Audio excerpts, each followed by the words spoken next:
This episode of Finding Demo Surf Fishing is being brought to you by Sword Tools. If you haven't taken a look at swords, fillet knives, or any of that stuff, you're missing out. I have one of their fillet knives. I also have their quick bait knife. I love their stuff. Swordfishingproducts.com is the place to go. Take a look at all the gear they have with the knives, pliers, and apparel. Where the map turns blue, there's a reason they say that. So take a look at swordfishingproducts.com. Take a look at them on social media, and you'll find out all about their products. Thanks, Sword Fishing, for always being there for me and helping me out. This week on Finding Demo Surf Fishing, we're going a little bit north. Not too far. Kind of the Carolina, Virginia area. And we are going to be playing with a fun product. I don't know if you've noticed a little trend here, but lures seems to be the way that beach fishing is starting to play a little bit. I'm still a huge fan of my set rigs. It's never a bad day to sit down in the sand, throw your bait out there, and chill. But there's something about throwing out a lure and getting smacked and pulling that thing on the beach. So this week, we're talking with Tim Still of Beach Bum Lures. Hope you're ready. You're listening to Finding Demo Surf Fishing. Here we go.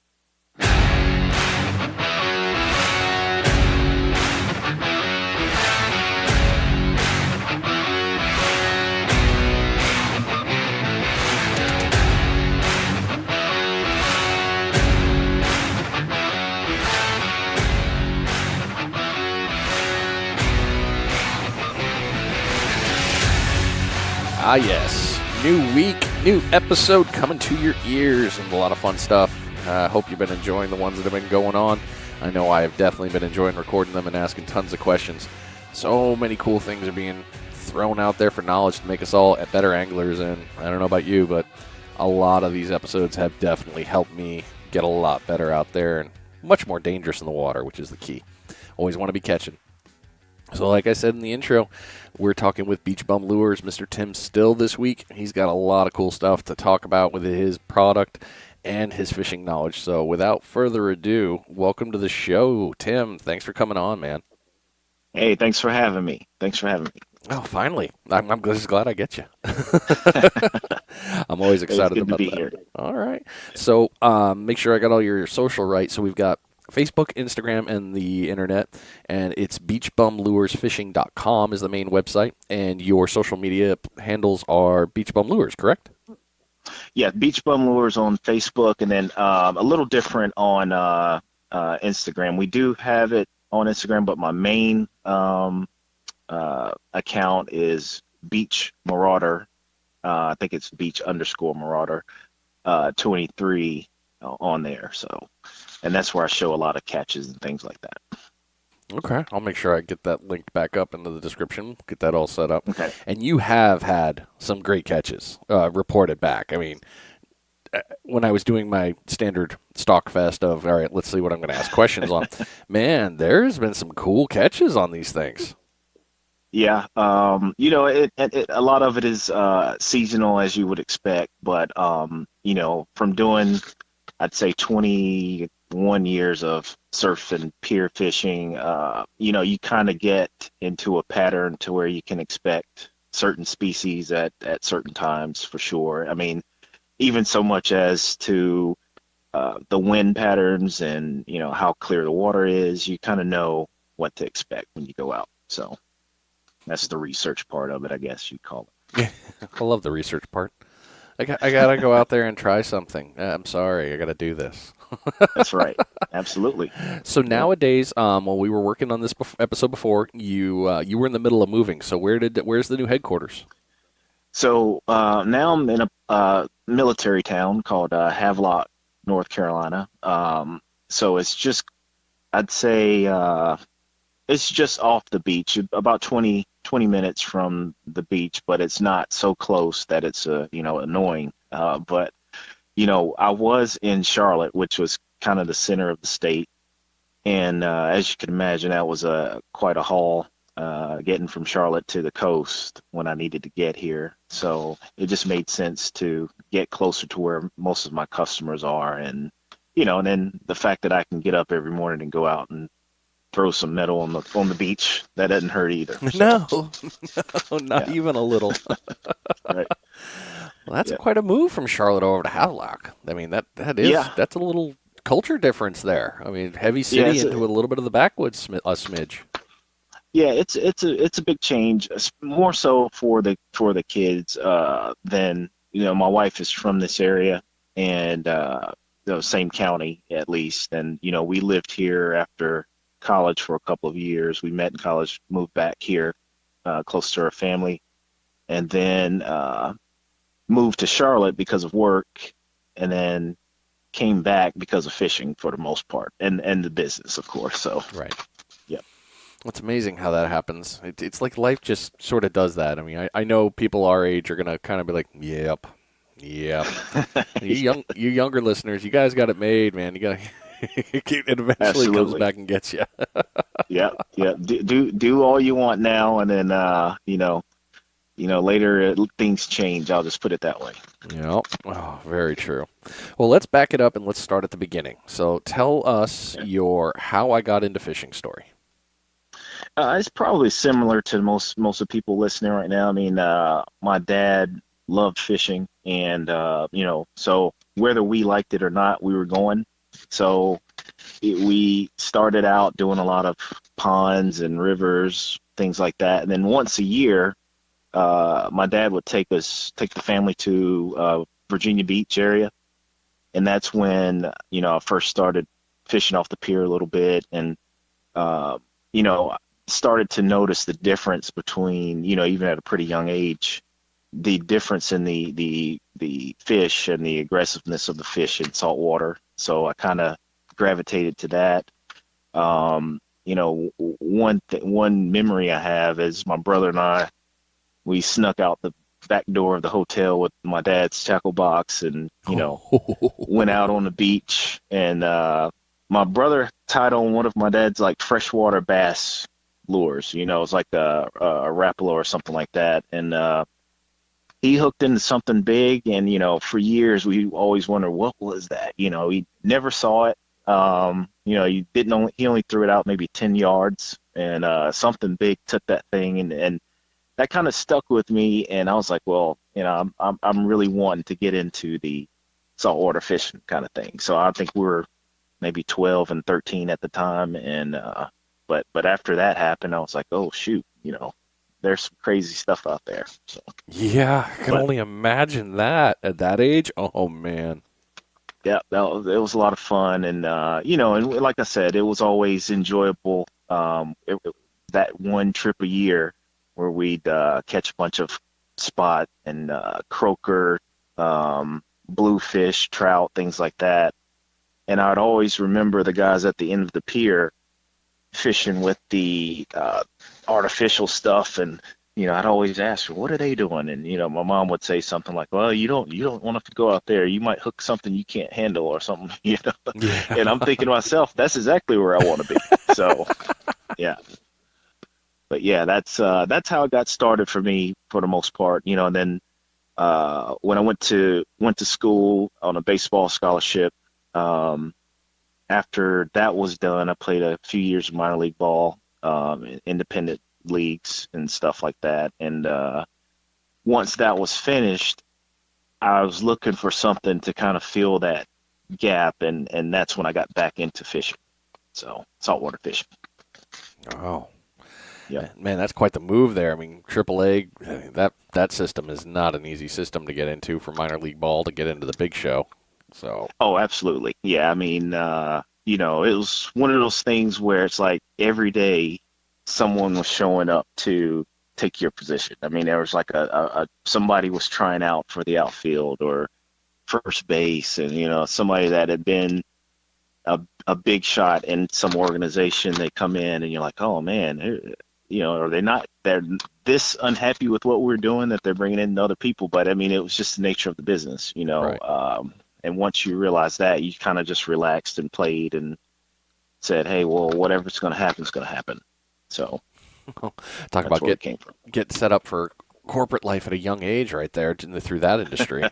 Yeah, absolutely, man. I mean, and I'll tell people all the time that even though I didn't make it all the way, quote unquote, what I learned those few summers prepared me for the rest of my life, really. I mean, being able to deal with all types of people, all different backgrounds, and then deal with adversity was the big thing. I mean, setbacks, because that's what baseball is. I mean, it's a series of failing and with a little bit of success, and then it's how you deal with the failures. So I've experienced that in the corporate world and, out fishing, little things, pretty much everyday life. So. Yeah. Dude, I mean, hell, I think the way you learned is better than the way I did in the Marine Corps. I mean, you really got it shot at you there. It took me like 20 years to figure it all out. Dude, that's amazing. Yeah. Well, live basically as a minor league baseball player, you're living out of your car for the most part because, the next day you could be going home. Yeah. So it toughens you up if you're willing to take that lesson. Some guys just got bitter and would quit.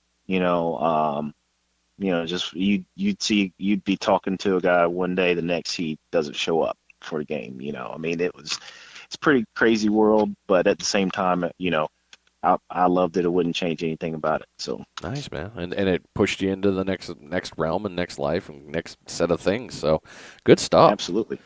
Well, all right, so you started out in the fresh, and then as it pushed onto you there, you started loving, you came back, and then you gotten back into the saltwater after that awesome startup with your brother, and it just became the addiction. Now, after Right. all these years, what type of fishing do you like to do? So I'd say 99.9% of the time, I'm throwing some kind of lure, whether it be a grub for trout. And, we have a couple of months here where there's not a whole lot to do fish for other than trout. The rest of the time, I'm fishing high speed stuff. I'd rather be fishing on a beach than on a boat any day. No offense to anybody. I'm just saying, for me, the excitement of kind of hunting them down on foot, or when they open up the beach, you can drive on it, that kind of thing.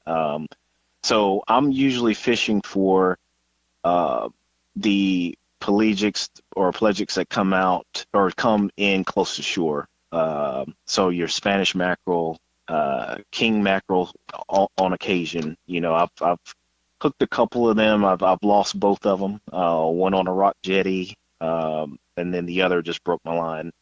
And so false albacore. What else? Blues, of course. I like to, when we get a little season where the bigger bluefish will come through, and we'll get about 3 weeks of targeting them if the weather's okay. That's usually in the spring. But once we hit, I'd say April, it's pretty much you could catch anything. I mean, they're not a ton of them, but they're tarping around, things like that. Kings, as I mentioned before, lots of Spanish though. That's kind of the thing that it's the more exciting of the fish that you can catch with lures around here, that a lot of people get into, and you can kind of spread your knowledge about that. And because there's some tricks to it. Some days they're basically beaching themselves, but when the times get tough, and they won't bite anything, that's when you kind of test your skills and see where you really are. So Yeah, okay. The this I love Spanish. I mean, I don't know what it yeah, is about them, the way they fight on a lure, or even just they see something and they are a fun fish to go after. absolutely, absolutely. And it's funny you mentioned that because when I first moved back toward the coast with my wife, her cousin came over and one morning or one evening said, "Hey, I'm going fishing in the morning. Would you like to go?" And I hadn't fished saltwater in probably 5 years at that point. And I was like, and she was like, "Yeah, go ahead and go. It'll be fun." Crazy as it sounds, I didn't even know how close we were to the beach. I mean, um, we were only an hour away, if that. So he came and picked me up, and then I remember that same morning I saw a Spanish mackerel for the first time, and I was like, well, what's that? And the guy was like, well, they catch those on the end, but it's light work. Basically we were sitting there, just throwing out bait, whatever hits, and then And I was like, but the whole time I swear I was staring down at the end of the pier to see who was going to catch another one. This pretty fish with all the spots on it and stuff. And so after that trip, I kind of started going back by myself. And he didn't want to do that type of fishing, but I was like, I gotta see what this is all about. And that's how I ended up going back alone most of the time. Yeah, well, makes a lot of sense right there. You see something no one else wants to do, you're going to make it happen. But brilliant. Yeah, Yeah, that's what I did. absolutely. Well, I'm glad you're bringing that up because we're definitely going to have to dig into that. And I know I'm going to ask that question a little bit later because Yeah. one of the things that I see a lot of here in our area, and granted, this is Brian's blind ignorance, so please just, be gentle. Yeah. I primarily fish set rigs, mostly because I've had only a little bit of luck on lures in the times that I've been out. Gotcha. Normally for me, when I'm throwing a spoon. If not a spoon, I've thrown GI Jigs, another guy Yep. that's in the Virginia area, if I remember correctly, Right. or an ES lure. I've been throwing different ones and trying to learn. But it's been funny is I always go back to the spoon. Right. Because like I can Right. control the cadence, and then I started throwing Rapalas for the shadow wraps and stuff like that, and I was able Yeah. to feel like that was always the go-to. But one thing I always had the problem with, and I've talked to other people about it, it was like how do I do this? It was always like, well, you just do this, and there was Right. nothing more. So when Yep. you agreed to an interview, I was like, somebody that makes lures for the beach, that does all this stuff, that catches all the things I can catch. Yes, I'm gonna learn. Right. Right. So Yeah. very And yeah, that's a great point because now what they were using when I first went back to the pier are gotcha plugs, and it was just I'd never seen anything like it, but I'd never seen so many fish get caught. Where you see 4 or 5 people hooked up at the same time, almost every cast. And I think that was the exciting part for me. But that's a great point because I didn't, when I first bought a gotcha plug, I remember I fished about 30 yards away from anybody else because I didn't want to look like I didn't know what I was doing, but two, I wanted to, before I got in anybody's way, I wanted to see if I could get or perfect the skill, so to speak. And it just so happens that that spot that I chose, fish were biting in it. So, I mean, it was like a baptism by fire type of thing. But, and then you learn the little things like, now you need a leader, things like that. And, all that came from people that were, kind of the veterans on the pier that kind of helped me in the early stages. So that's why it's so easy. I will easily, if I see somebody that I can help, I offer it before they can ask. And some people are sensitive about that kind of stuff. But if I can help somebody out the way I was helped out, then I'm all for it. Oh man, you're a good person just for that right there. I knew I liked you. I appreciate it. All right. Well, so now we pretty much established your primary style of fishing when you go out to the beach is lures. That's your Yeah. happy. That's where you like to run. So let's let's get into that and let's start that one. So how do you plan your fishing day? So it's pretty much the same. It's been the same for the past 5, 6 years. And really, it was because of where I lived. I lived so far away from the beach that when I got down there, I wanted every advantage I could the next day. Because a lot of times I would leave after work on Friday, which would be around 6 o'clock, and I wouldn't get in town till much later.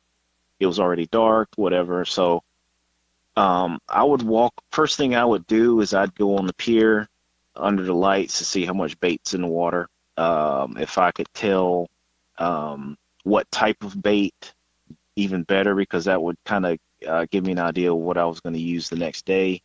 So it's really doing a lot of research, so to speak, the day before, and then based on what I saw that evening and what the wind pattern is going to be, like for instance, where most of us, the guys in my area fish, if we know we have wind coming out of the north, we know the water's going to be super flat and we'll be able to cast because the wind's going to be behind us.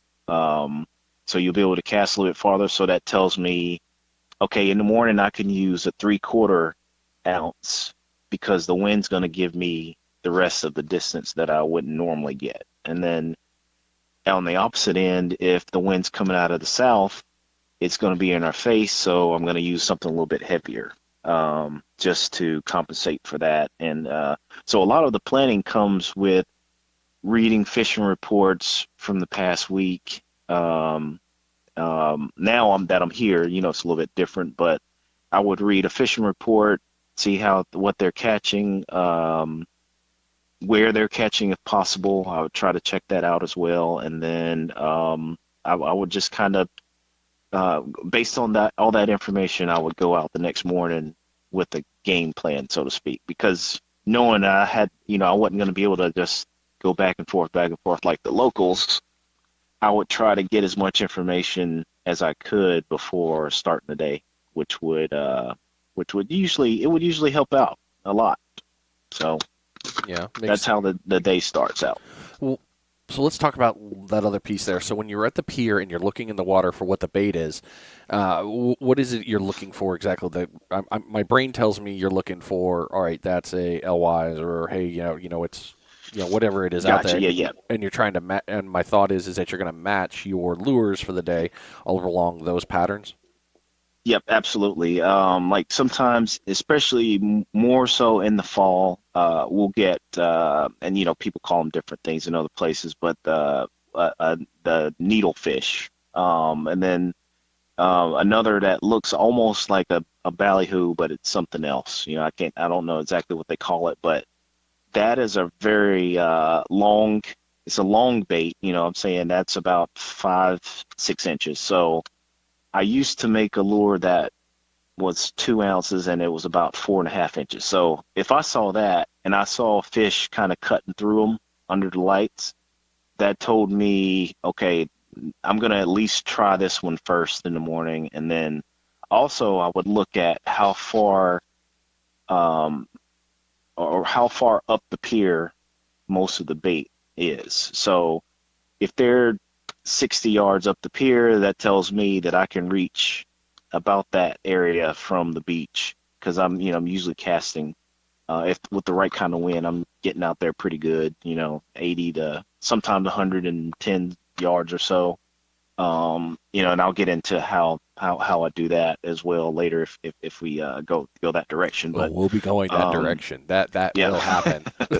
yeah, yeah. So yeah, I'm just looking at those things, the type of bait. So if they're glass minnow, which some people call silver sides, I believe, in different parts of the country, but then that tells me I'm going to try to throw my 3/4 or the 1 ounce lure, because they're about the same size, same shape, and I have some things that kind of match that pattern of what they look like. Okay. And most of the time when we're retrieving, we're going pretty fast anyway. So basically, we're just wanting the fish to get a glimpse of it, and then go on a chase rather than a slow thing you would do with the trout. With the more aggressive fish, we're going pretty fast. And again, we just want some things to stand out that looks like the bait. Okay. Yeah, that was going to be another question later on, but since you opened it, we'll go on that path before we get to the next question. Gotcha. So when you're talking about different species, and you brought it up right there with different speeds on the retrieve, I've heard Right. like Spanish, they want they want to run after it, they want to fight for it, they want the turbo, but trout want Right. to kind of like, oh hey, you look tasty, Yeah. I'm gonna eat you. So how can you explain that to me on different speeds and what you're targeting and how that works? Yeah. So, well, for an example, the the I'd say the four biggest Spanish I've caught, one being about 6.5 pounds, the other three in the Holy fives. crap! Um, every one of those have the lure was moving so fast that, and a lot of that, when I say speed, a lot of that has to do with the reel. So, I think I use a Shimano Twin Power, so it's it's kind of blazing through without a lot of effort. Um, so the lures in those particular cases, they were moving so fast that they were up on top of the water. What I learned was that those really big Spanish, when the lure's on top of the water, they can't really get a good look at it. They're just seeing something that looks like a bait fish coming across the top of the water, and they absolutely love it. You know, and another reason it's good is because if you're in water that's kind of saturated with Spanish and blues, what I found is if you're slowing it down, you're going to catch the blues. If you speed it up, you're going to catch the Spanish. Because that used to drive me crazy years ago. I'd be There'd be a guy on my left, a guy on my right, catching beautiful Spanish mackerel. I'd be the guy in the middle catching bluefish, and I couldn't never figure. I could using the same bait, same line, all that stuff. What I learned was they were using a reel with the higher gear ratio, maybe a faster tip on their rod or whatever, things that I had no idea about at that time. And really, you can dictate by speed what you're going to catch. And that again, that's just something that came with years and years of doing it. But yeah, absolutely. I think I'll take the same lures in September. So a couple weeks from now, I'll just slow them down a bit because I know there's big trout right in the surf that time of year. Same lures, just a different speed. So I'll put it this way, and you go to the next point. But on one day in September, this was 2 years ago, I caught a false albacore, which is high speed, some big Spanish high speed trout, which was kind of inching it along, and bluefish and something else. But those are all totally different feeding style or fish that feed in different ways. The Spanish and Nalby or false albacore are about the same, but the others are totally different feed styles, and I caught all four on the same lure. So Wow. it was just the only difference was the speed in which I was retrieving. Wow, that makes a lot of sense, Yeah, especially with the things that I've been trying to figure out. That point right there is, I mean, that's golden itself. So yeah, speed and retrieve, being the big monster. Okay. absolutely. I'm Yeah, gonna get in yeah. trouble. I think I need to pick up another reel. Okay. Yeah. Well, I recently got my hands on a Ninja Dagger 7 foot. Matt Poole just released the Hmm. 7 foot rods, and I've been itching to get it out. I've taken it out a couple times on the beach, but I haven't had a lot of luck. Granted, our water Gotcha. temperature is like 86 degrees, and it's a bath water. Yeah. That Yep. doesn't help my cause. But Yeah, it's still pretty warm here too. oh, is So it? Oh, okay. yeah. So I ended up picking up a Shimano Vanford, and when I first got it, I was really like, "Oh, okay, this great, feels good." And then I looked at the specs, and it's a 42 inch retrieve. Right. Yep. And then I grabbed my other rods. So I've got a 9 foot dagger and a 10 foot over the bar, and both of those have different reels on them, and both of them have a 32 inch and then a 36 inch retrieve, and Right. that is a huge difference when you're Really when is. you're Yeah. reeling in between 40 and 32. I never, at first I was like, oh, whatever, it's not going to be. No, that speed is out. It's just night and day between fish. Yeah, absolutely. Absolutely it is. My one of my buddies, one of the only guys that I'll go out on the boat with, he lives in Wilmington, and he just got a Banford, and I said just this was back early spring, and it's like, well, yeah, just give it a try, see what you think. And I thought it was a great reel. I mean, it was light as a feather. You could tell it was really well built, and that's kind of the things I'm looking for. Anything that's going to be light in the hands, and that goes for the rod as well. Light in the hands because when I'm out there, I'm out there, and I'm gonna cast and cast and cast and cast. So anything that makes it a little more comfortable, I'm all for it. So Yeah. and do the job that you're out there to do, which is to catch something. And try not to get skunked that Yeah. day. Yeah. Well, speaking of perfect on the cast and timing,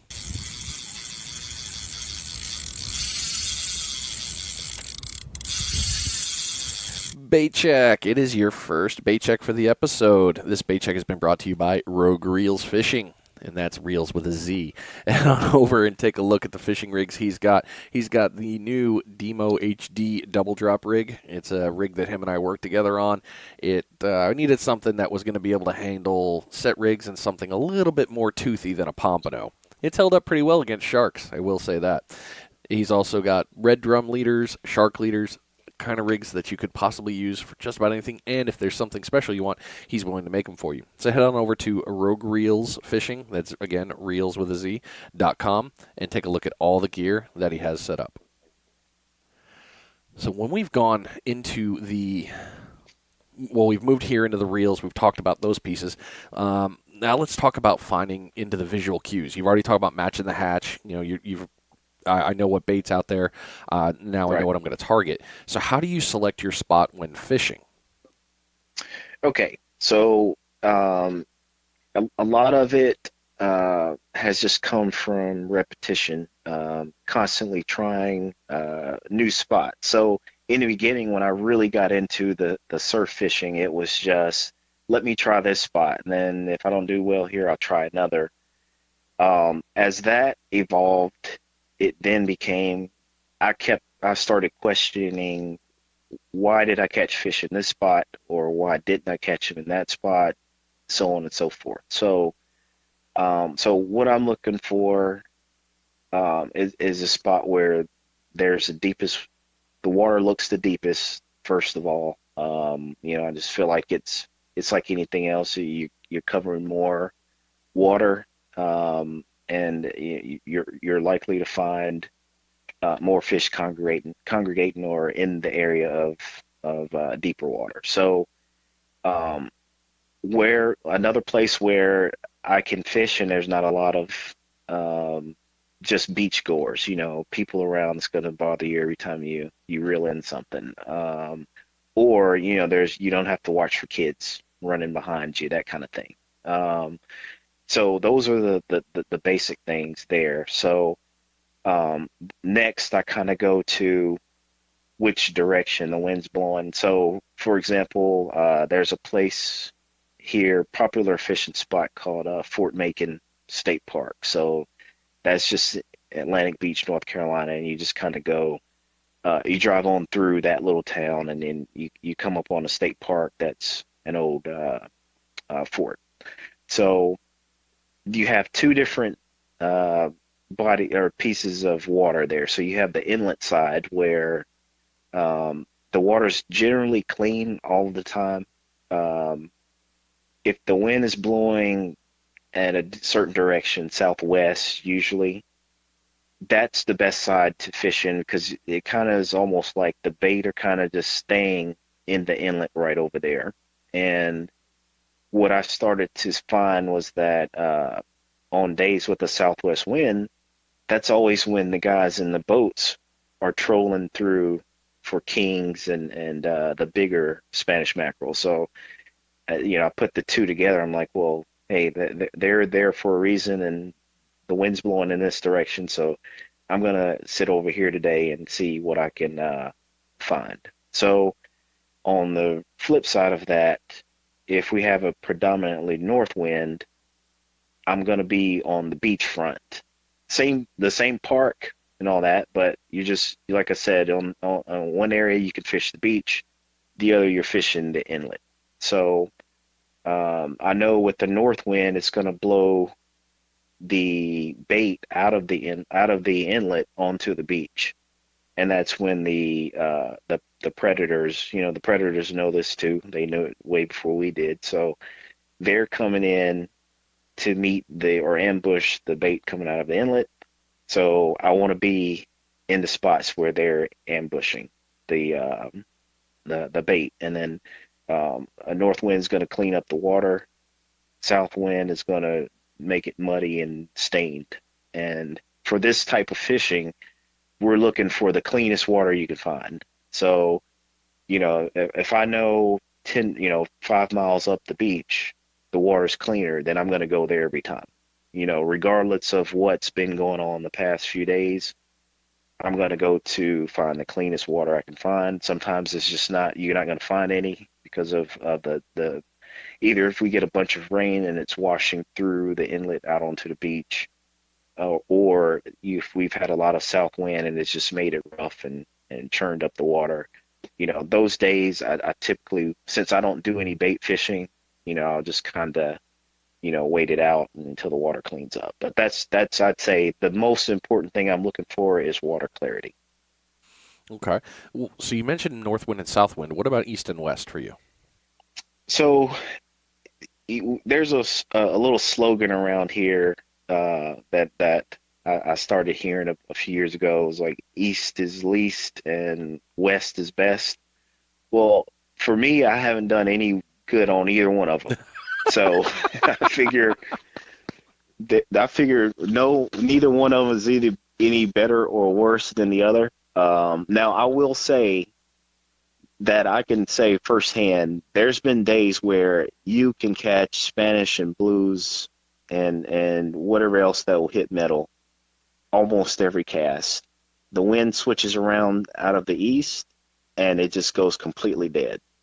But Wow. then there's times where it's been east for a few days straight, and then it's almost like it doesn't matter. But I think it's more of the sudden change that kills the bite rather than the fact that it's fish don't like east the wind out of the east. I think it's more of the weather, the sudden change that kind of, I don't know if it spooks them or pushes them off the beach or whatever, but there is a difference. I can tell that. West, I just don't fish it much because it's hard to cast the way that we're trying to fish. So I mean, it's kind of coming right from right to left, and it's right in your face for the most part, and it only leaves a few places where you can actually take advantage of that wind.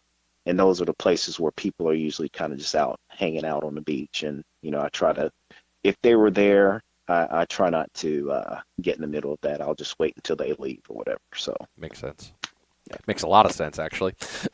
yeah, Well, now you brought that one in, that's going to set up pretty good here. So I'm adjusting a question on you here. okay, It's kind of a two-part. So we'll start with the first one. How do you set up your gear? And what I mean by that is, what gear are you using? What rods and reels? okay. So yeah, like I said, we touched on the reel. I Right. use a Shimano, and I also I used to have a what's it, a pin clash, I believe it was. That was also, it was a little heavy for what I like to use, so I kind of use that if we know the bigger bluefish are around. It's a little bit slower too, so you can use top water with it a little easier and keep the type of motion you're looking for.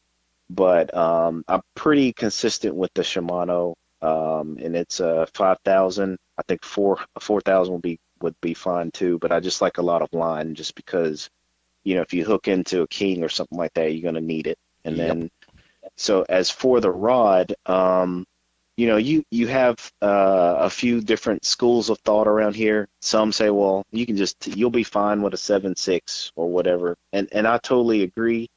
My thing is, I use either a 9.6 or a 10-foot fast action rod, and I use a black hole blank, but I have a guy who, he'll customize it for me. So. And my reasoning behind that is, one, the distance.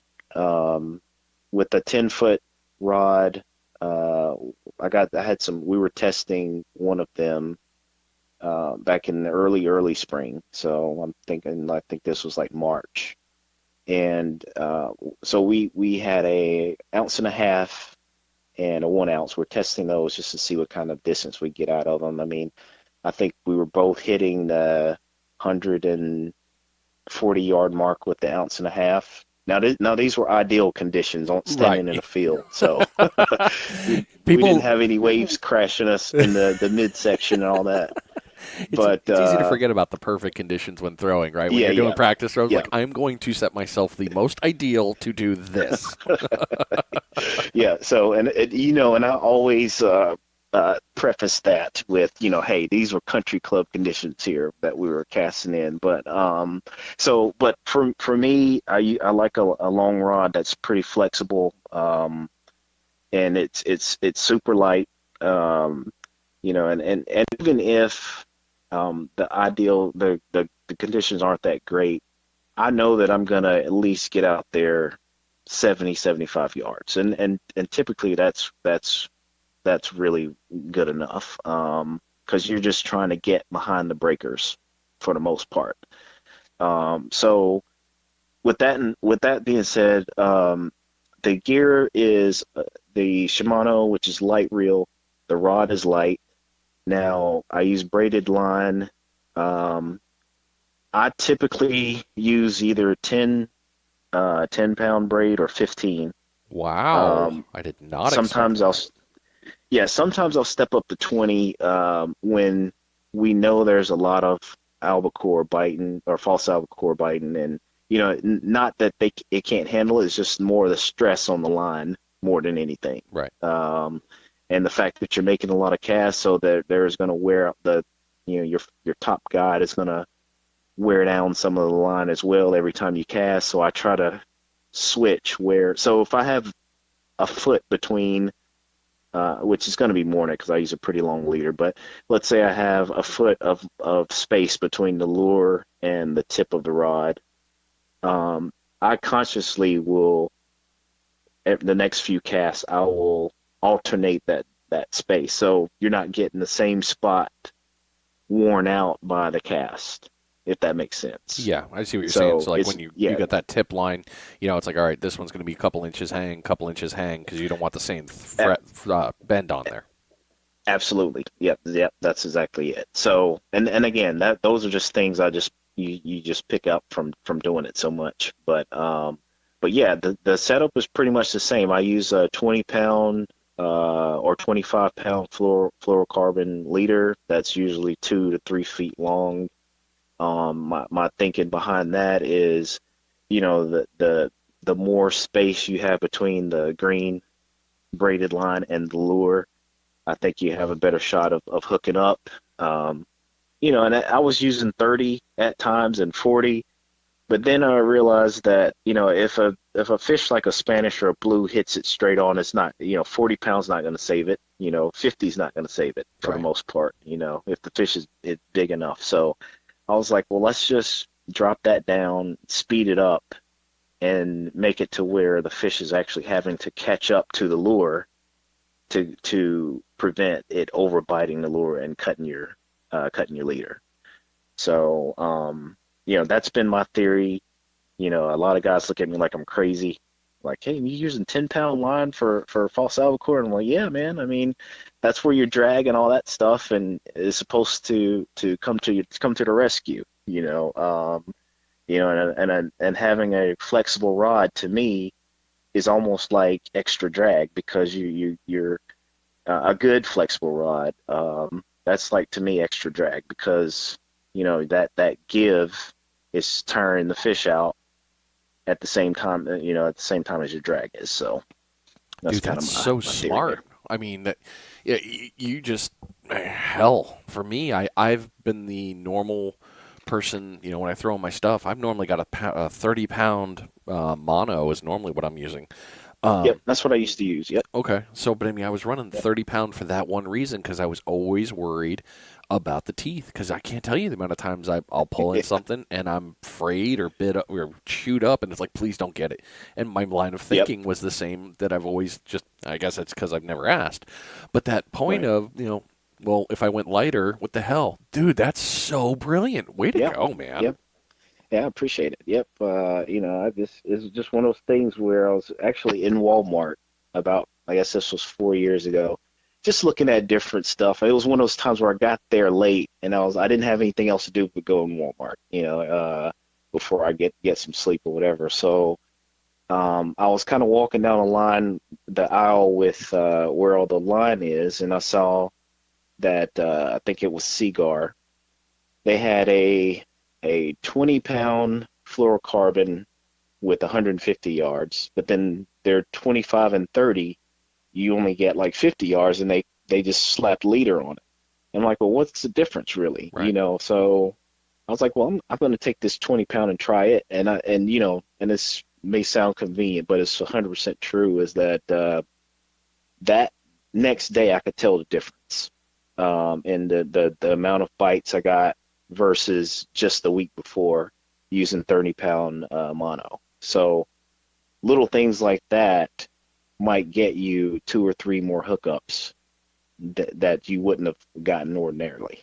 So once I started using that, it's the red label, cigar red label, and I was like, hey, I can get 150 yards of this for $12, or I can spend $15 on 60 yards of so-called leader, and I was like, I'm gonna take the economical route and just try this, and it worked out. So Nice. I can see how that definitely would. So okay. yeah, So you and tied. I do just to add one more thing. I do tie the leader directly to the braid Right. instead of using a swivel. Now if I were fishing for blues, like the bigger blues, 8, 10 pounders that used to come through pretty regularly, I would use a swivel for that because I don't think it makes a difference. But what I found when there's a lot of Spanish, if I use, one thing I would say to anybody who wants to use a leader, a swivel on their leader, choose the black one because the shiny ones will get bit by the Spanish and blues. It took me forever to learn what was happening, but they were actually targeting because it's flashy and it's small. They were hitting the swivel rather than the lure. So, hey, that was just another experience thing, learning. You're the second person to tell me about that. Yep. Well, I've So, because of that, I think I lost a few rigs, but then I started tying everything. Now I don't care if it's a pompano rig, high low, single, right. Carolina, everything is tied braid to mono or floral. It Yep. leader that nope, I'm not in those two together. I don't care. It's gonna I am making that work. Yep. Okay. Absolutely. So you said something that I just want to clarify. So when you're going out there and you're fishing, are you wading out or are you on the beach itself? Um, at the most, I'm probably knee deep. Okay. Um, there's the only time I go any deeper than that is if we're in one of like in the inlet, there's a section called a radio island. It's like an offshoot of the inlet. So that is a really popular trout spot, and you could do fine without wading out, but there are so many people there that if you don't, somebody's just gonna step in front of you, and you won't have anywhere to cast. So it's really out of necessity there rather than having to be out that deep because you really don't have to be. Okay. So yeah, at this time of year especially, I'm not going to be any more than middle of my shins to my knees. One, I like to be able to see what's around me and then be able to move if I have to. Um, and then two is that's again that's where the gear comes into play. Right. Because I'll see a guy that's chest deep, and I could probably stand back 20 yards behind him and still throw another 20, 30 yards past him. So, but those are the really kind of the old school guys that it's hard to get them to change. So, but yeah, that's kind of another reason for the gear setup. So you like running the 9 foot 6 to 10 foot fast action rods with the Shimano Twin Power running 10, 15, maybe 20 pound braid, and Yep. you're casting it out. You were saying 130, 140. Is that consistent with a certain weight category of a lure, or is that like, hey, yeah, I can get it out there with all these ones? What are we looking at there? Yeah. So I start with a 3/4. I could probably get that max with the wind, 10, 12 miles per hour behind me, about 70 max yards with the 3/4. And then with the 1 ounce, around 90. and these are where we had them marked off and stuff. So 90 on um, the 1 ounce, and then the 1 ounce or the ounce and a half and 2 ounce were pretty much identical. And a lot of that has to do with the rod type more than anything else. Because, for instance, with my 10 foot rod, I can cast a 1 ounce as well as, say, the ounce and a half, but that one is not necessarily built as well for the 2 ounce. So the sweet spot with it is the ounce and a half. So the ounce and a half, we maxed out at about 140. Now with the 2 ounce, I think the max was about 135, and that's just because of the way the rod is built. So it gives more. The 10 foot gives a little more than the 9.6, and they're both the same rod. It's just the way that they're built. The 9.6 is a little bit stiffer, so it's built to it can handle the 2 ounce better than the 10 foot one, which most people would think it'd be the opposite. But again, a lot of it is the action and how the rods are built that dictate the distance. Yeah, that preload makes a huge difference. Yep, and then technique as well. So if I'm just trying to cast it as far as I can, I'm going to grip the knob of the rod with my left hand. If I'm trying to hit a specific spot, I'm going to choke up, so to speak, with my left hand and look for accuracy. Kind of going back to baseball. So Yeah. if you want to make sure you make contact, you're just going to choke up, shorten your swing, and concentrate on hitting the ball.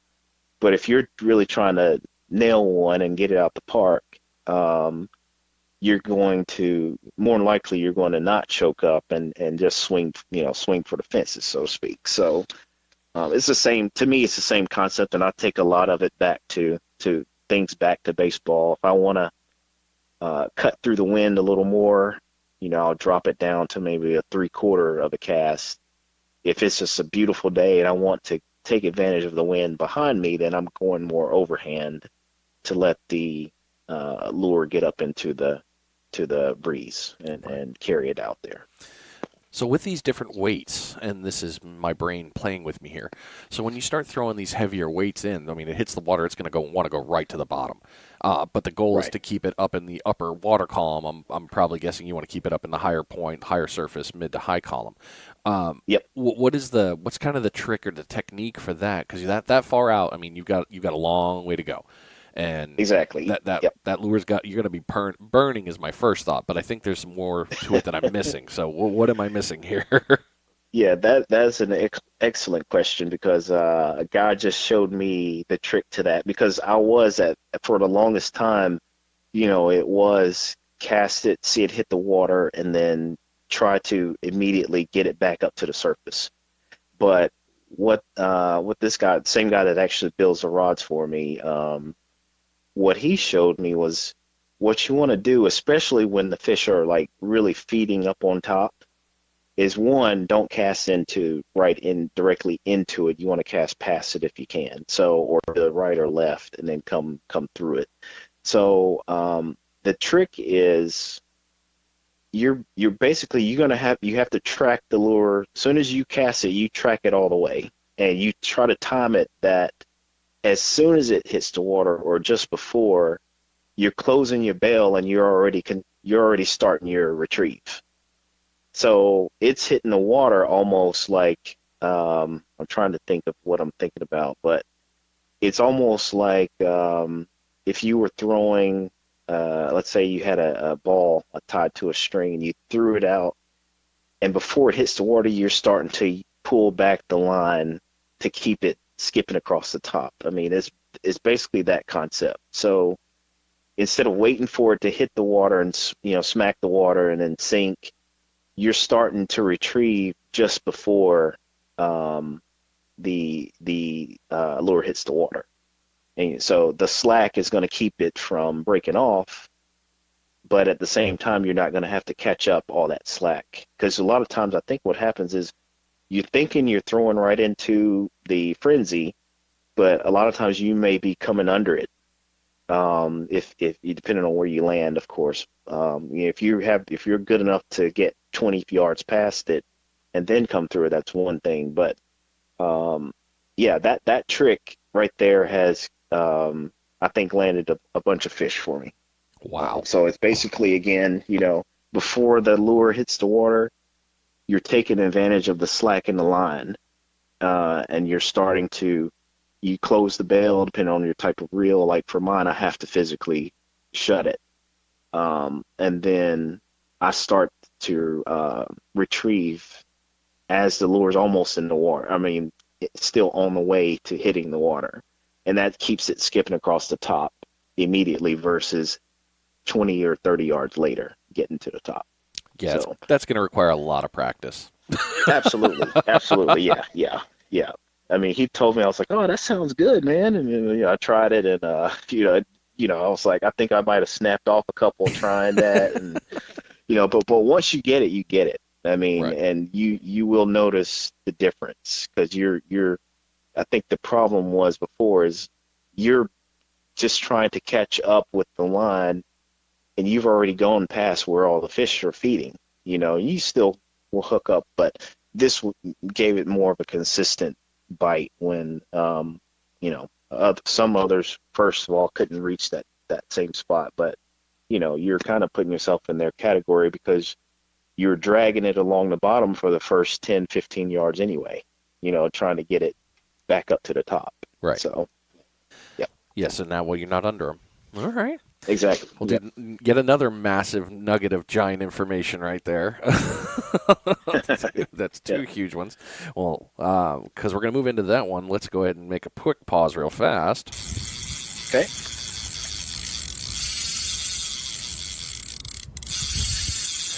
Bait check number 2. Make sure you bring that line in, double check your gear, make sure it is good to go. If you're using set rigs, if you're using lures, this is, you've been bait checking the entire time, which a lot of us are about to start doing now after this episode because I know I'm going to. 2 new rods are going into my into my beach cart with me with lures now, no longer one.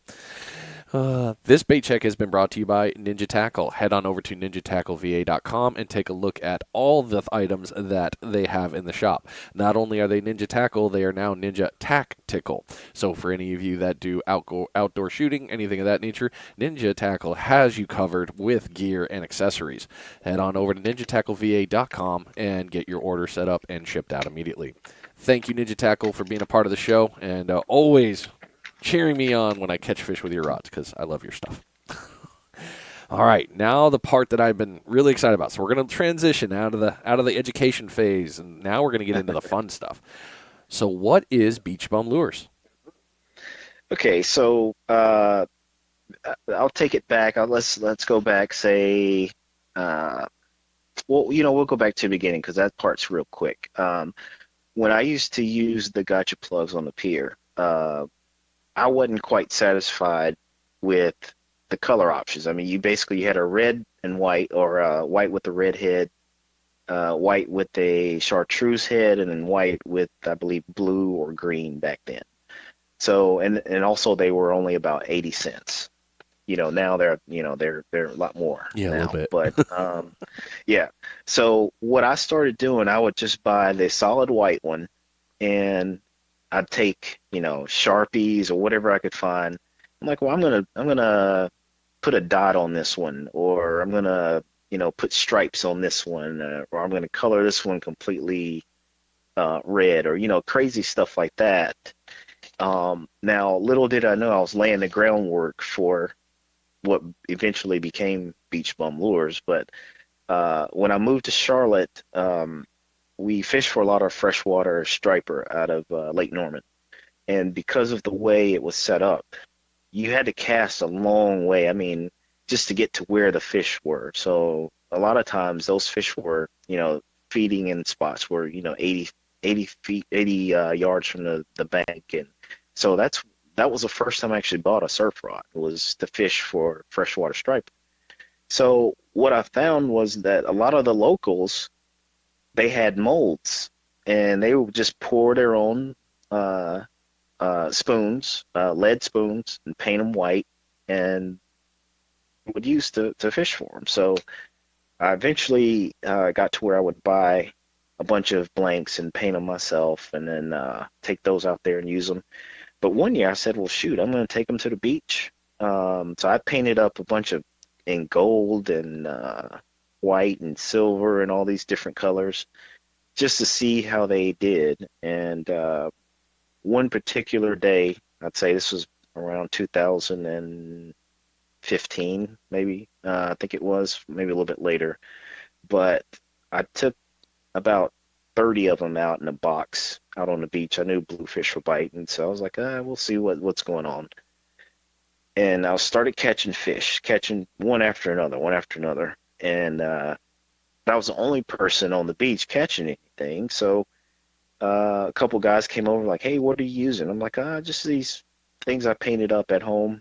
I handed each one of them one or two, and left for took a little break, went to get something to eat, came back, and the same two guys, before I could even get down to the water, they're running towards me. I'm like, oh well, what the heck's going on here? What are they doing?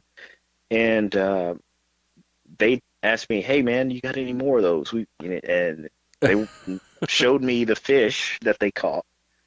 And then they lost them because the fish were cutting them off. So I was like, you think you could sell us some? And that's how it started. I mean, it was as simple as I opened up the box and I didn't know, hey, I didn't make them to sell. I just made them to use myself. And I think I sold them for like $3 a piece. I kept, I think, 3 or 4 for myself, and I knew I had a few more in my truck.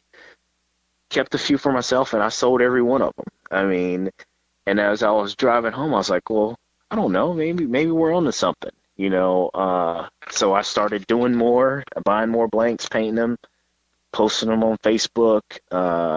Looking back at some of them, I would have said, well, man, I would never use that myself, let alone sell it.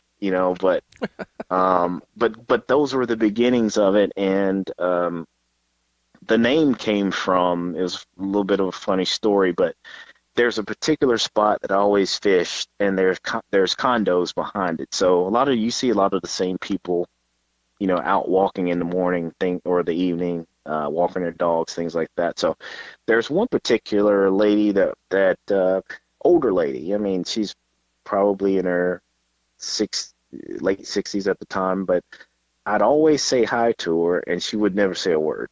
So, I got to the point to where I just say hi to be annoying. Hey, how you doing this morning? Like, and she one morning she eventually came up and she said, every time I come out here, you're here. You would think you were some kind of beach bum or something.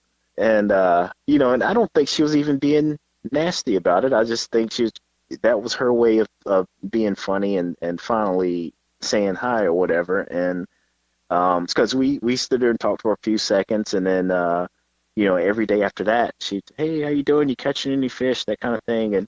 But that conversation stuck with me, and when it came time to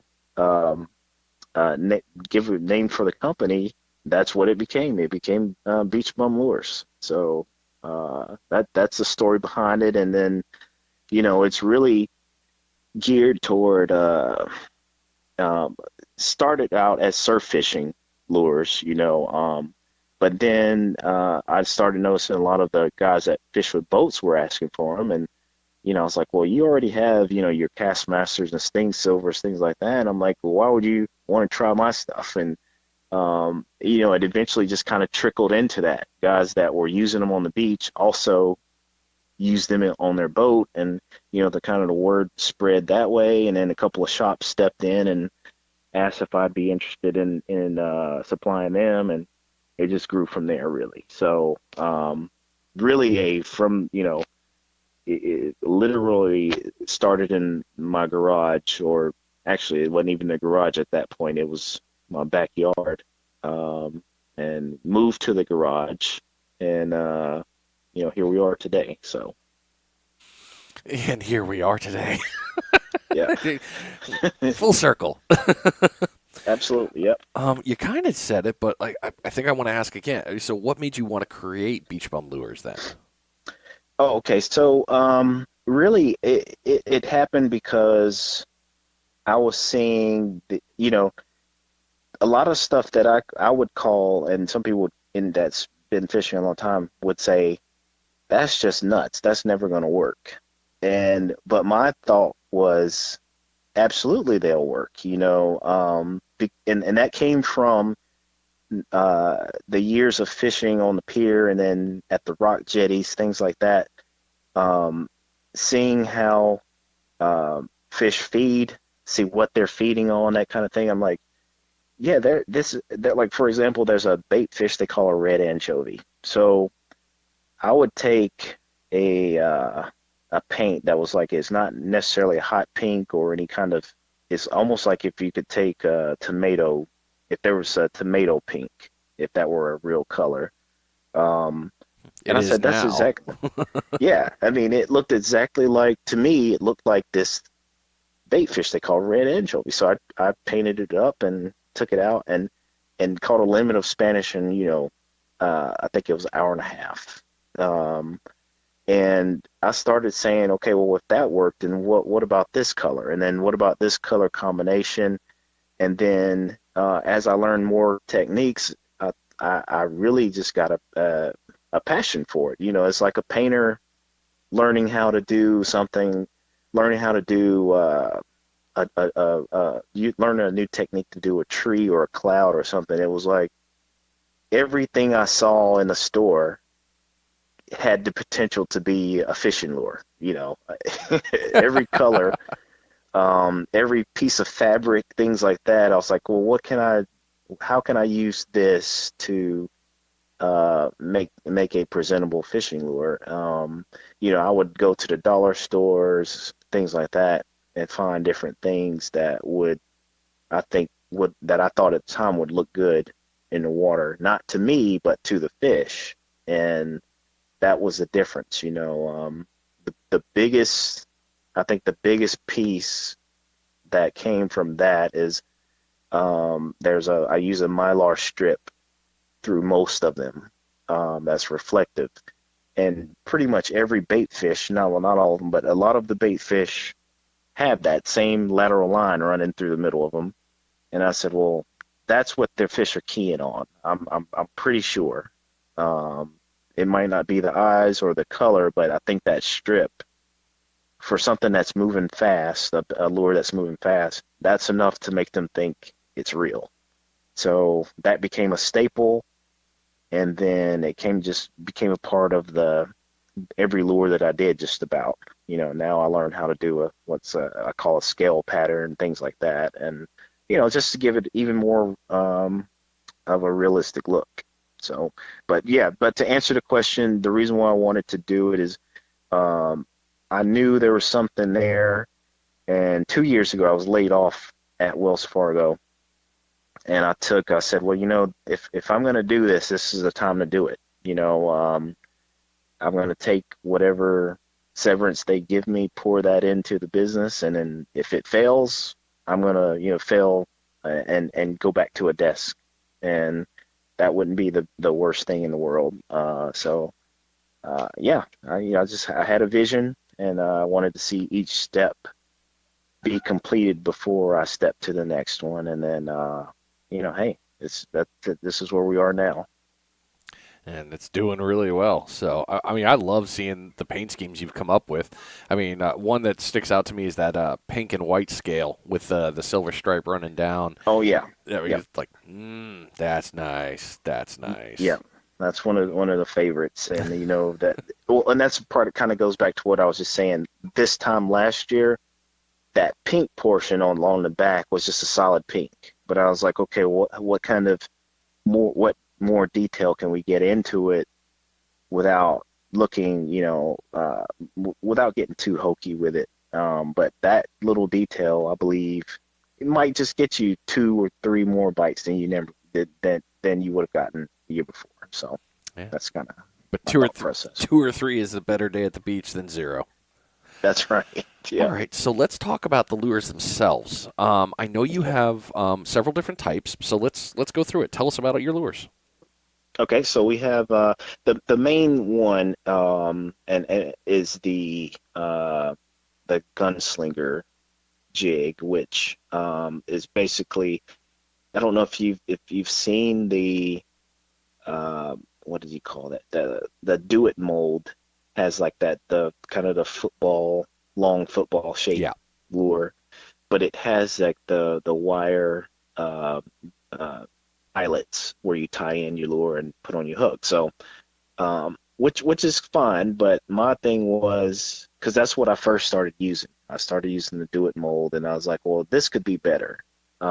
So I kind of slimmed out the body a little bit, and then when I say slimmed out, I literally took a notepad and sketched out. Or if I had my own personal mold that I started from scratch, this is what it would look like. So um, I did the loop eyelet to give the lure more action, and then kind of shifted the weight a little bit, so you'll have more lead here than in a certain area for a better cast. And then so I got a couple of molds made, and the gunslinger usually that's the guys what people are using on the beach, and they're using on the boat. And the more skilled pier fishermen could use it, but if you were new to pier fishing, it would be difficult because you have to literally keep it down in the water, and you have to find ways to do that. So that kind of leads me into what's next, which I kind of played off of the gunslinger name into the pier slinger, which basically it's almost identical, but again, I sketched it out first on a pad, and then instead of that the eyelet where you tie in being at the front of the lure, it's at the top. So with it being at the top, now the lure is going to stay down in the water if you're fishing from the pier, rather than having to force it to stay down. It's going to just kind of skim across the top of the water, which is what you want anyway. And then you could also use it from the beach. Um, so the pier slinger covers the beach and the gunslinger covers the surf fishing and the boat fishing, and then the pier slinger kind of does everything. So you can use it from the beach, you can use it from the pier, you can use it from a boat. You know, pretty much it's really versatile. Yeah, I It's could see just that how that would work because you're especially at an elevated position like that. It's going to give you that extra little wobble and pull. that's right, exactly. Yeah, and being at an elevated position like a pier or a rock jetty, it's just going to be easier to keep it on the surface or just below it. And then also do I do an offshore like a heavier vertical jig. I haven't done any of those this year, mainly because of the time moving and all that. But um, there's also a top water, excuse me, a like a popper type um, lure that you're just casting it out for the like the bigger bluefish and king mackerel, things like that. So that's one where you're just casting as far as you can, you just burning it back in and skipping it across the top of the water. And Okay. that causes some pretty big strikes too. Yeah, I can only imagine. Yeah. Um, Yeah. so I've noticed with a couple of different ones, and I think I'm talking about the gunslinger. So at the back Yep. end, you have a single inline hook, and at the Correct. front end, there's an eye, but I see hooks that are run off of what is that fabric? I can't remember what that rig is called. I know I'm gonna butcher it for it. Oh, the assist hook. Is that what you mean for I the? think so. Yeah, it's the rope with the Yep. red Yep. connection. Yep. That's right. And those are the offshore vertical jigs. So with those and actually the label we have for those are called it's like another play on word. I used to be a journalist for a little bit, so everything is an opportunity to mess around with words. So Yes, it is. we Yeah, we call those the wreck havoc instead of wreak havoc. We turn that into wreck, like the offshore wreck. I was wondering what that. I'm like, what is Wreck Yeah, Havoc? Okay, I'm tracking now. yeah. And so those that's I poured all those myself. Bought a mold from a guy from Virginia, Collins Customs, I think is the business, and so those are 2 ounce, 4 ounce, and six. No, I'm sorry, 2, 4, 6, and 8 ounce. And those are for the guys that the grouper and the like the amberjack, things like that, and hang around the reefs and wrecks. So like I said, those hadn't done any of those this season, but I'll get back. I'm gonna do a design change to those, so they'll be kind of back in the fold when we get into 2023. Okay, so that's the vertical Yep, jigging deal right there. yep, yep, Okay, yep. yeah, I'm just starting to learn about that. Ryan Smith, Casting Assassin, he's Hmm. big about that out here. And Yep, the dude, when he starts talking about slow pitch jigging, I would just watch him with awe. I mean, there's no better way to say it. I'm a total fanboy. yeah, But he just crushing AJs and like, what? You're not doing this? yeah, And I'm kind of like, no, I don't know how to do it like you. Show me the way, master. yeah. Uh, It's crazy. It's crazy that's sometimes. We got into some amberjack last year there. I think the smallest one was like 52 pounds. I mean, and just unbelievable. As soon as you think you're about to land it, it dives straight back to the bottom. And you're like, oh, I got to do that again. It's crazy. yeah. I've been told catching an AJ is it's a full body workout, and you're Yeah, gonna hate your life after. So, that's right. all right, all right. So we kind of talked about it, and I think unless I missed another point, so all the lures have kind of a different style, but you can use them in different ways. And we talked about it earlier. But Yep. is there any other ways that you recommend fishing your lures? I know we talked about speeds, but is there anything else? Yeah, I'd say and this is something I had to learn from customers. So, and a lot of that I do, like for instance, when I was doing all of the sales through Facebook, I'd always say, hey, if you catch something, go to my Facebook page and post it or whatever, and then let us know what you caught it on, that kind of thing. So, one thing I did learn is the 1 ounce gunslinger. Now, with me, it was all about if I used that one, it was either I was trying to catch a trout, albacore, false albacore, or Spanish. So turns out that a lot of guys were taking them out on their boats out at the artificial reefs, and they were actually jigging those. They were vertically jigging those and catching Atlantic bonito, and the bigger gray trout or weak fish, depending on where you are. But the speckled trout, gray trout. Let's see what else. The black sea bass. So I would have never even thought about using them that way. And I have a customer who lives in Surf City, North Carolina, which is about an hour north of us. He uses those same lures, and he does the same thing off the pier, and he catches fish with them that way. So I never would have thought of it myself to use them like that, but apparently that it's pretty effective. Especially early in the spring when they Atlantic bonito when they come through. It gets pretty nuts around here because, one, it's basically a smaller version of the yellowfin. So, I mean, they're delicious eating and a lot of good sport. They give you the fight of a false albacore and they're tasty. So, but yeah, I'd say the vertical jigging is probably the biggest um, surprise to people when I tell them that you can use them that way. Okay. Well, yeah. So it's your Yeah. rigs are so versatile. I mean, you just turn and burn, slow pull, vertical jigging. I Yep. mean, wow. You got a one-stop shop. That's brilliant, man. Well done. Good. Thank you. Thank you. Well, that brings us to the perfect time for another pause. Okay.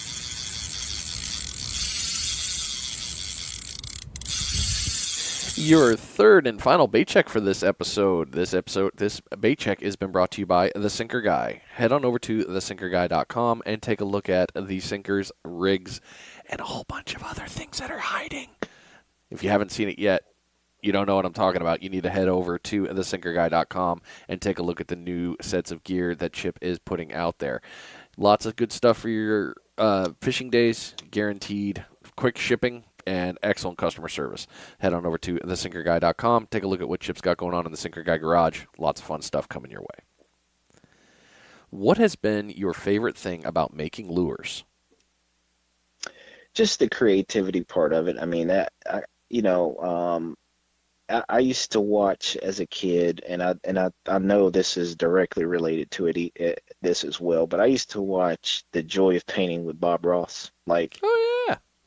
like religiously. So if there was an episode on, I'd rush to get home so I could see it. And I think I've probably seen every episode. And one thing that stood out to me that he would always say is he's done thousands of paintings, yet when he finishes one, he's still amazed that he did it. It's like, wow, I just created this beautiful painting. And I kind of get the same feeling when it comes to the lures. It's like I'm never satisfied with the one I just did before. I want to perfect it if there is such a thing. And even now, with the stuff hanging in stores, I'll walk in some of these stores, I'm like, there's no way. I don't even there's no way that that's really mine, that kind of thing. Because if this were back 4 years ago, I'd have just been happy to sell a few on Facebook for the week, and then you walk into a store and you're like, wow, that's really my stuff. And my wife would always say, you should take pictures of it. And I'm like, I gotta act like I've been there before. I can't, like the baseball thing when you hit your first home run, act like you've already hit 50, but really, I am really amazed every time I finish something, and that makes me want to try something else. So I'd say just the freedom to just kind of do whatever you like. And I think it's that freedom that prevents the really big companies from going there, so to speak. It's like they have the set. I could imagine they probably, before they come up with a new design, they probably get 10, 15 people together in a room, and then they have their engineers look at it. And with me, I get to I can take a blank lure and put the primer on it, and then just do whatever comes to my head. That I think that's the easiest way I can answer that. No, looking at this stuff that I've gone through your pictures, it's great looking work. So, hell of a job. Really well done. Thank you. Beautiful. I appreciate it. So, what has been one of your best lessons learned so far? I'd say never give up. I mean, that sounds cliche, and you've heard it a million times, but there was literally a time when I was posting stuff on Facebook. I might get like 2 likes, and every third post somebody would say, oh yeah, I'll take a few of those or whatever. And I remember looking up a competitor, and I really don't even consider myself his competitor yet, because he's in so many different places, but which also keeps me working hard. But I was looking at stuff on his website, and I was like, man, I'm kidding myself. I can't compete with that, and I was just gonna, at that point I said, you know what, I'm just gonna just make a few for me and my friends, and we'll leave it at that. But the ones that I made that week before I took down to the beach, I took those out, and I'm just catching one fish after another, one after another, one after another. And it kind of re-energized me to the point to where I'm like, you know what? I am onto something, and let me just keep pushing forward. And so, and really, it's the same with the fishing portion of the story, because I saw on Facebook 3 days ago guy caught his very first Spanish. It was probably, I don't know, it may be 11 inches. It definitely wasn't a legal fish. He had a big smile on his face. Um, and he's got the fish in the picture and all that. And, being Facebook and being social media, half the comments were, you know, making fun of the size of the fish. And Yeah. I'm like, my comment to him though, and it was intentionally so, to say, keep casting, they're going to get bigger, and congratulations on your first fish, So rather than discouraging him from continuing to try, my thing is you want to encourage, because I've been there. I've been that guy catching his first fish that, another guy looks at and will look down his nose. Oh, that's just a dink, or just a little rat Spanish, or whatever they want to call it. But to him, that was his first Spanish, and that's going to get him back on the beach. So I can relate to all of that. I didn't come from the most privileged background, so I know what it's like to work hard and work from behind to catch up to everybody else. So that's been, I think, the lesson my whole life, pretty much. So Good on you, man, for that, because that's something. I'm one of the admins for Panhandle Surf Fishing down here in our yeah, area, and I have been talked to by the other admins because I am very quick to hit the delete button and block people. right, Because if I start seeing the negative things towards people, I'm like, why are you even here? exactly, yeah, Why do you need to be negative? If you need to be negative, go to another group. I know that there's so many of those groups that are all for, oh, it's razzing, you got to put your time in.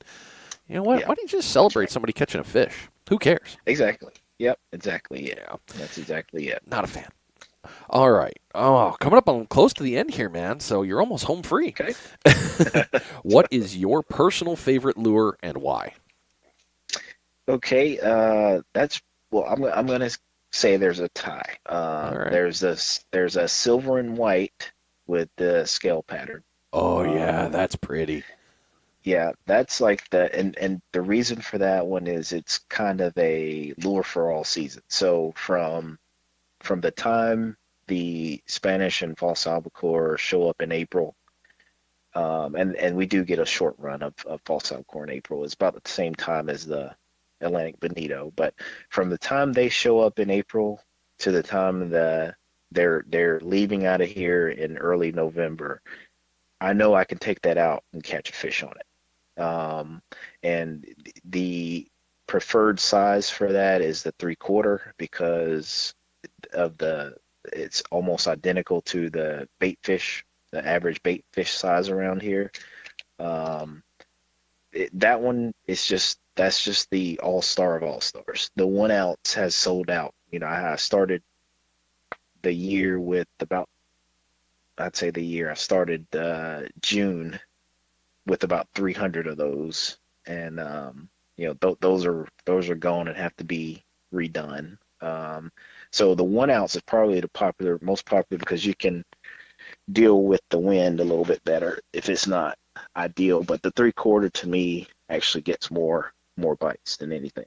And then the other would be let's say the pink and white we were just talking about, because it's pretty much the same pattern and all that. It's just one's pink, one's silver. So I'd say those are probably neck and neck.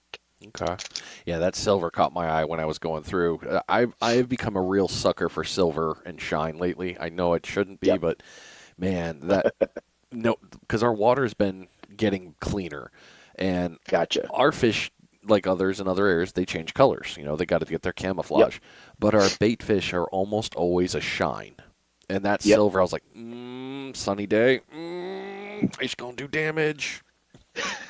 That's right. I mean, it never fails. I mean, there's some specialty ones like the electric chicken, and then the blue and silver. Those are kind of seasonal. I mean, they'll always catch pretty much, but those two you can kind of rely on them all year long. Yeah, I can see that definitely working, especially in the tackle box. Yep. All right. What have been some of your most memorable reported catches on your lures? Let's see. The first one was king mackerel actually. Guy was on his boat trolling one with a piece of trolling lead, and he posted a picture on the Facebook group, and I was like, well, what is this? You know, and I couldn't, I was so excited about it. I was like telling my wife, I was like, hey, this guy caught a king mackerel on one of the lures, and she was like, what? And and then there's been a couple of guys that then posted grouper and let's see, guy caught a mahi on a headboat. The Whoa. captain stopped and saw a school of mahi and let some guys cast from the front of the boat. He hooked it and fought it for a little bit and sent me a picture. And I was like, you're joking, that kind of thing. So, what I looked at as just being a lure for near shore stuff, your Spanish and things like that. You see a picture of a guy showing you some of the exotic fish. It's pretty exciting stuff. Yeah. So it's you just never know, and that's the thing about saltwater fishing anyway that we all like is every cast you cast out, um, it could be just about anything within reason, and for me personally, I've hooked, like I said, I might have mentioned earlier, hooked a couple of kings. The first one was on the first edition, so to speak, of my stuff. Cast it into a school of bait. Was about to, I really sped it up just so I can cast out again. And when I really picked up that speed, that's when it got hit. And I fought it for maybe 15. It was like 15 minutes. It felt like, and the only reason I knew it was a king was when that on its last run, it turned broadside and I could see it. At that point, I was just thinking it was a big false albacore or you know something else or whatever, because you hear stories of blackfin being mixed in with albacore, things like that. But I could see this was a very big. I mean, if I had to guess, it could have been a 30 pounder. And there's really nothing I could do with it. It just when it turned and went lateral to the beach, it went straight for the rock jetty and cut me off at the end at the last rock. So Rude. um, yeah, but I think my hands were shaking and I couldn't fish for another 20 minutes. I was sitting there on a rock feeling bad, feeling sorry for myself, and uh, but that a lot of things were revealed to me on that.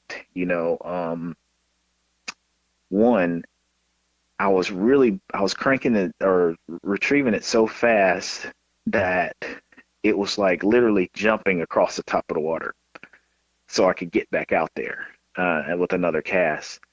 And it wasn't until maybe another year after that I thought, well, that's as fast as this reel would go. And it was that fish still was able to catch up to it and hit it.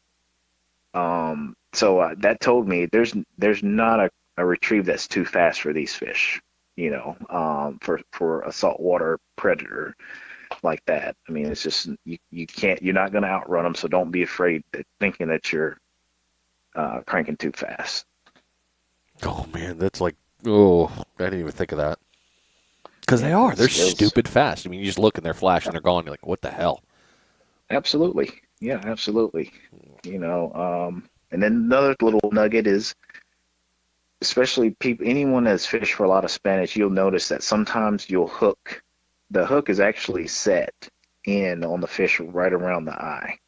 So that's just, to me, that tells me that they're coming up to investigate it and they got a little too close and the hook got them. But the key is the lure looked good enough to where the Spanish wanted to get that close. Even though it was going to turn away, it wanted to go. It looked good enough and looked edible enough for the Spanish to want to get that close and at least take a really good look at it before swimming off or attacking it. So it's pretty cool stuff, man. I mean, it all kind of rolls into each other when you really think about it.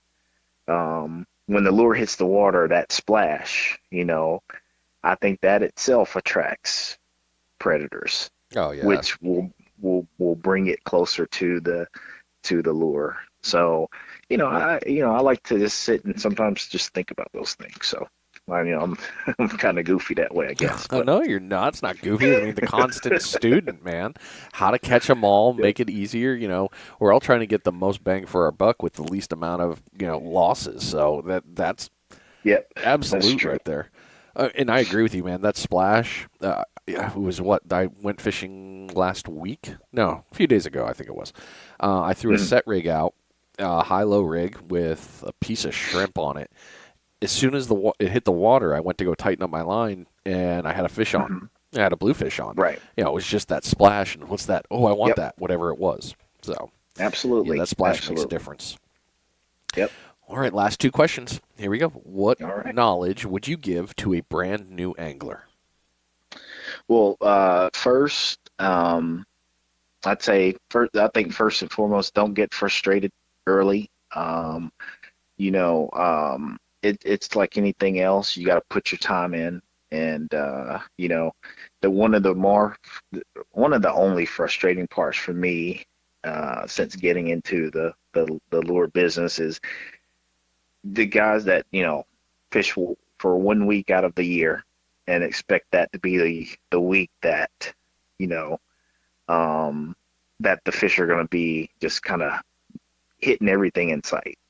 The reality is you have to be extremely lucky for that to be the case. The wind has to be right, the water has to be right, and everything has to be playing perfectly for that to happen. Instead, if you have time, put the time in. Um, Learn as much as you can for what you're trying to do. So, for instance, you would be the guy I would go to and say, well, I want to um, maybe learn how to catch reds. What kind of rod should I use? What kind of reel? What kind of line? Things like that. Now, I would be the worst person to come to for that because I hadn't done it in 18 years. So I would say, you know, get the type of gear.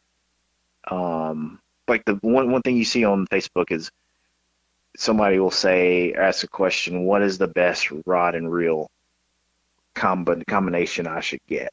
But then they won't tell you what they're actually targeting, and Right. then you'll see a bunch of guys comment, "Oh, you should get this, you should get that," but the person hasn't even told you what they're going for, so it's impossible for me to give you advice. So figure out what it is what interests you the most, and maybe just catching anything does. But once you kind of lock in on what excites you the most, learn all you can on how to be successful about it. When I first got started, and I think you would say the same thing. You couldn't just go on YouTube and type in Spanish mackerel fishing. You kind of had to learn everything from people that are willing to show you things, and then just going out and trying. And then, secondly, I would say, um, just just keep at it. I mean, there's times where I think I can think back to 2 weeks ago. There were Spanish all over the place. They're one of those times where they just didn't want to hit anything. But I knew from the previous years that only lasts but for so long. They're eventually gonna start hitting. All those fish are still gonna be there. But one day they're gonna get to where they're hungry again, and they're gonna start hitting everything. And that, sure enough, that happened. So or then so really it's just putting the time is in as the most important thing, I'd say, and not getting frustrated to the point of wanting to give up. Because you hear that a lot too. It's like, well, I tried all last week and didn't get anything, and I'm like, well, try again next week. It'll be different. Yep. You know, um, you know, so that I'd say two things are most important. And don't also I have to add one more thing. Yeah, man, You go for don't need a $1,000 setup it. No, you to be don't. successful. You know, it's like if I were going to pick up golf right now, um, I would get the bare minimum and try to learn the skill of playing golf. I think fishing is the same thing, same way. You learn the skills to justify needing better equipment. So if you screw up a $50 reel, it's not going to kill you at the end of the day, but it would if that reel's $600. So learn the craft, so to speak, and then branch out from there, and things will turn pretty quickly. I mean, I went from never even knowing what a gotcha plug was to, by the end of that year, I'm standing out there on the end with the guys catching all the same things. So, but at the same time, I knew where I was when I started, didn't get in anybody's way, uh, went out when no one else was out just so I could practice and, little things like that. It's just being uh, a student of the game, so to speak. Yeah. That's the only way we can be, man. It makes us better. Yep. Absolutely. All right, the last question. All right. What's next for you? Well, my mind's always going 100 miles per hour. So basically, what I'm looking at right now is trying to decide if I want to get on with a distribution company that will definitely make my life a lot easier. But at the same time, when you start something from scratch, you want to make sure it's cared for properly, and not turn into just a money machine. The worst thing I could think of is if I put some things into other people's hands, and then you hear a comment later, well, they used to be good, but now, they're crap. So that's a big personal fear of mine, is it not being cared for. So I'm thinking of ways to either go that route, or to continue to do most of the stuff myself, and to keep putting out a quality product. I mean, a good example is one of the bigger bait shops on the Outer Banks. I've been talking with them back and forth about getting some stuff in there, and they're like, hey, we're paying a lot less for Sting Silvers than it would cost to get yours. And I'm like, well, that's like comparing, a Shimano Stella to just a reel you can go grab in your Walmart. I mean, yeah, they're both going to cast and retrieve, but the difference is you're going to be replacing that reel from Walmart or somewhere else that's a cheaper reel. You're going to be replacing it every year. Whereas if you get something that's good in the beginning, you're going to keep it for a long time. It's the same concept. I feel like I know personally from using them for so long that you can catch 30 Spanish or blues on these things, and you can still see the color, you can still see the finish, and all the good stuff that make them what they are. But the same style, or I guess same category lure you get for $2 or $3 cheaper, you catch a couple of bluefish and it's almost ruined. You're gonna have to tie on something else. So it's just a matter of you getting what you pay for, so to speak. So for me, I'm gonna split the business into two different divisions. So you're gonna have like and I can't say a whole lot about it, but it's going to be a collectibles kind of side where it's kind of going to different fan bases, things like that. And then you're going to have the hardcore fishing side where it pretty much is now. So that's the big plan going forward. And so I've been brainstorming on that for a couple of months, and just to see where it goes. And there's a couple of licenses and things like that you'd have to get to do it. But I think at the end of the day, it should work out to be something unique out there, and which has always been my goal, is to do things a little different. Well, you're definitely doing that, and you're crushing it, man. Everything I've seen has just been like, yeah, that makes sense, that works. And then looking through all the other stuff, it's like, okay, cool. It's going to keep going. It's going to keep growing. This is going to get better and better. Just keep going. So, Yeah, congratulations, really, Tim, on everything you've done and how you've created this and what you're growing with it. So, really, congratulations on making this baby grow and become your own.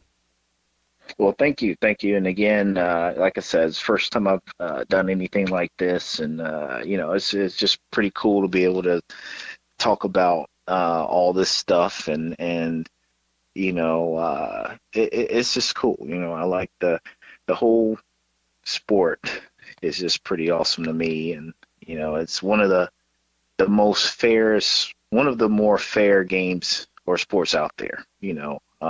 It doesn't matter where you come from, no matter where you've been, or what your last name is, any of that stuff. It's just hey, it's you going out to the water and casting out a lure and seeing what happens. So it's pretty cool. Yep. All right. Well, Tim, thank you, man, seriously, for all of this. I can't thank you enough for the time, and thanks for letting me be your first podcast. I mean, that's fun. Yeah. So, yeah. Cool, man. Thank you for having me. Anytime. So people want to order from you, where do they go? Yep. So it's beachbumluresfishing.com. And also, if you're on Facebook, you can send me a friend request, and so it'd be Tim Still, Still, on Facebook, and you can send me a message through Messenger. So, for example, I like to give like a group discount, things like, so if you have a 5 or 6 guys, hey, let's get together and get some things. I can offer you a discount through Facebook Messenger that I couldn't do through the website. So that's a little nugget that, because you'll have guys going to the Outer Banks as a group or whatever, and they're like, hey, let's get together and get 20 or 30 lures or something like that. Then I can offer a discount that way. Nice. Very nice. Everybody's gonna be like, so I need 50. Yeah. Yeah. I mean, I like to, I have the prices set to match what they are in the store, right. So it's it's not a conflict there. But like I said, I'm a realistic guy, and I know hey, if I can help somebody out, they're helping me out by using them. So whatever I can do to help out the customer, I'm going to do that as well. Absolutely. Well, thank you so much, Tim. I appreciate you, and I will be talking soon. Okay, thanks again. Yes, sir. All right, ladies and gentlemen, there you go. I don't know if you were taking notes, but my page is full. I mean, I'm not saying that after this episode I'm not going to walk to my garage and tie new lures onto my rod and get out in the morning and go do what I just learned, but there's a good chance that that's going to happen really soon, because this was so much great knowledge about lure fishing and with the beach bum lures, how to work them, all those pieces for Spanish blues, kings, and not to mention the slow pitch jigging. All these pieces put together have just created the perfect storm. So head on over to beachbumluresfishing.com, take a look at all the stuff in there, and get your order in, because I know I will be. Thank you so much for listening to Finding Demo Surf Fishing. I always appreciate every time that you come here and listen to the show. Any feedback you have, by all means, send it over. You always know I'm always looking at ways to get better, make these shows more helpful for you as an angler, or to share it out there. Maybe somebody needed that info. So your feedback helps me do that and to keep on the up and up. If you'd like to if you'd like to advertise on the show, please reach out to me via email. We have advertising packages available, and if anybody wants to come on for an episode, by all means, shoot me an email. We'll talk. Maybe you can come on here to share your story. All right, everybody. You've been listening to Finding Demo Surf Fishing. I am out of here.